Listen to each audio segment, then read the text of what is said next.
मैंने क्या कहा उनको समझ में नहीं आया। मैंने जिस शब्द का इस्तेमाल किया है उसका अर्थ है मूर्ख, बुद्धू। ये इस देश के सभी शब्दकोशों डिक्शनरी में उसका अर्थ दिया है,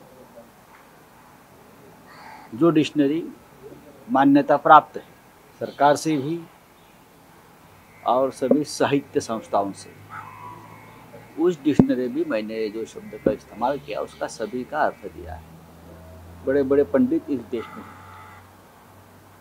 उसने भी उसके ऊपर अपना मत व्यक्त किया है। फिर भी दिल्ली में मेरे खिलाफ मुझे पूछे बगैर कि क्या है, एक एफआईआर दर्ज कर दी यूनियन टेरिटरी, जहां देश के गृह मंत्रालय की सत्ता चलती है। उसका मतलब है ये पॉलिटिकल बदले की भावना से मेरे खिलाफ मेरा आवाज़ दबाने के लिए किया है। सीबीआई, ईडी, इनकम टैक्स ये अब तक मेरे पास नहीं पहुंच सके क्योंकि मैं तो एक सीधा आदमी हूं। वो ऐसे बहाने मुझे तकलीफ देने के लिए, मेरे पार्टी को बदनाम करने के लिए यह हथकंडे इस्तेमाल किए। ठीक है, करते हैं। तो महाविकास आघाड़ी में आप बात करते हैं, नवाब मलिक बात करते हैं, उन सब पे मामले रजिस्टर्ड वही तो है, मैं बोल रहा कि आप महाराष्ट्र में कुछ नहीं कर सकते, आप और एजेंसीज मेरे खिलाफ कोई बोल नहीं सकता, उंगली नहीं उठा सकता। तो ऐसे हथकंडे अपना कर जो केस या जो गुनाह, जो एफआईआर दर्ज हो ही नहीं सकता, तो किसी को आगे करके हमारे खिलाफ इस प्रकार की शिकायत, एफआईआर दर्ज की जाती है। लेकिन भाई मैं भी बताना चाहता हूँ, ये शिवसेना है। सर, किशोरी पेडणेकर ने भी एफआईआर रजिस्टर्ड की भाजपा के नेताओं पे, उसको लेके वो तो होता है, यहाँ हमारे महिलाओं ने किया है तो उसके बदले में वहाँ किया है। देखो, इस प्रकार से कानून नहीं चलता। आप संविधान की बात करते हो, आप कानून की बात करते हो, और हमारे खिलाफ, मैं मेंबर ऑफ पार्लियामेंट हूँ, सदन चल रहा है, और हमारे खिलाफ झूठे मुकदमे दर्ज करने के लिए आप एनकरेज करते हो किसी को, ये ठीक नहीं है। लेकिन करने दो, उनका अधिकार है। अगर कोई जाता है शिकायत करता है तो पुलिस का काम होता है शिकायत दर्ज करके लेना। सर, महाराष्ट्र की तरह क्या गोवा में भी कांग्रेस और राष्ट्रवादी को लेकर सत्ता बन सकती है महाविकास आघाड़ी? इसमें थोड़ा सा बात करने में टाइम जाएगा, सबसे बातचीत चल रही है। क्या राहुल गांधी से बातचीत भी इसीलिए हुई थी? देख लेंगे। अभी इतने जल्दबाजी में मैं कुछ नहीं बता सकता हूँ। बातचीत तो हमेशा हर पॉलिटिकल पार्टी से होती रहती है, लेकिन चाहे वहाँ से या चाहे यहाँ से अगर कोई प्रस्ताव आता है तो उसके ऊपर पार्टी में विस्तार से चर्चा होती है, ग्राउंड लेवल पे चर्चा होती है। जिस स्टेट में हम एक साथ काम करना चाहते हैं वहाँ के लोगों से चर्चा होती है। तो अब तक चर्चा नहीं हुई है किसी के।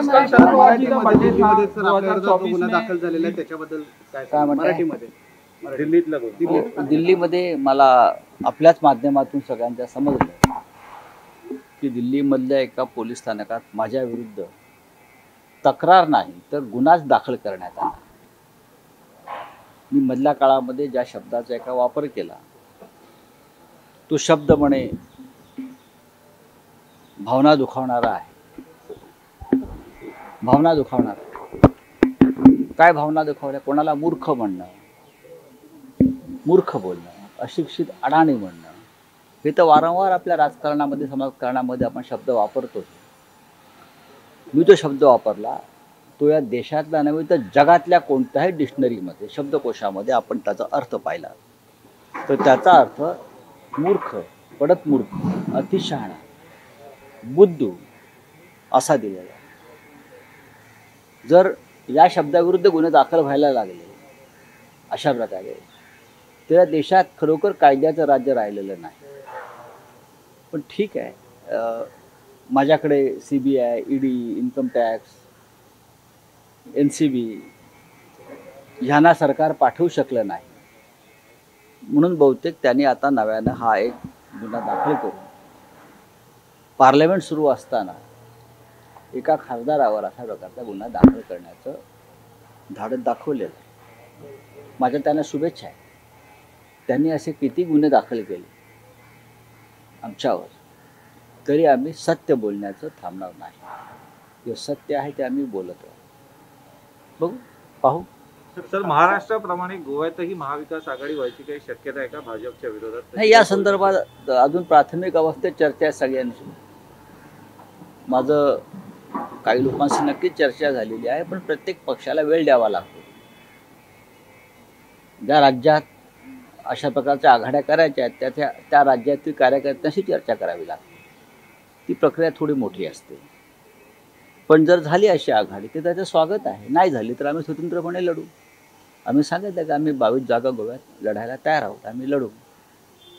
ठीक आहे. सर, 2024 मध्ये तुम्ही पंतप्रधान होते असं मी कधी म्हणालो? आपण सांगू शकता का? विरोधी पक्ष आपण सांगू शकता का? विरोधी पक्ष म्हणतोय 2024 मध्ये पंतप्रधान होण्याचे स्वप्न पाहत आहेत शरद पवार. परंतु हे पहा की कोणी कुठली स्वप्न पाहू नयेत. 2014ला मोदी प्रधानमंत्री होतील असं कोणालाही वाटलं नव्हतं. इतकंच मी सांगू शकतो. राजकारण हे फार चंचल आहे. या देशातली लोकशाही अत्यंत चंचल आहे आणि या देशातली जनता शहाणी आहे. इतकंच मी सांगेन. सर, हिंदी में जानना चाहूंगा, 2024 में ये कहा जा रहा है कि शरद पवार जी नहीं, मैंने देखिए देखिए अपोजिशन की यूनिटी की बात चल रही है. मैंने इतना ही कहा कि अपोजिशन की यूनिटी की बात चल रही है और इस देश में आज अपोजिशन का यूनिटी एक समर्थ पर्याय के रूप में बनना बहुत ज़रूरी है. और इस देश में जब मैं राहुल गांधी जी से बात करता हूँ, जब मैं प्रियंका गांधी जी से बात करता हूँ, मैं और नेताओं से बात करता हूँ, मैं ममता दीदी से बात करता हूँ, मुझे लगता है कि सभी को एक साथ लाकर अपने अपने मतभेदों को कुछ समय तक दूर रखने के लिए मजबूर करने वाले एक ही नेता इस देश में है, वो शरद पवार जी है. और लीडरशिप की कोई बात ही नहीं है. जब मैं सबसे बात करता हूँ तो लीडरशिप की बात नहीं है, सिर्फ विकल्प की बात होनी चाहिए. ये पवार साहब का भी कहना है. मैंने बार बार उनसे बात की है. तो जब आने वाले समय में पता चलेगा क्या होता है क्या नहीं होता है. इसीलिए तो आप पे एफआईआर नहीं की कि आप ये सब हो सकता है हमें रोकने के लिए, हमारा आवाज़ दबाने के लिए, लेकिन उससे कुछ नहीं होगा. मेरे जैसी व्यक्ति है, वो काम करती रहेगी, बोलती रहेगी देश के हित में. अपोजिशन की यूनिटी करना ये कोई राष्ट्रद्रोह नहीं है. पार्लियामेंट्री डेमोक्रेसी में अपोजिशन बहुत महत्वपूर्ण हथियार है. हमने ये नहीं कहा कि हम मोदी जी के खिलाफ कोई षड्यंत्र रच रहे हैं. नहीं, इस देश में अपोजिशन की आवाज़ गूंजनी चाहिए.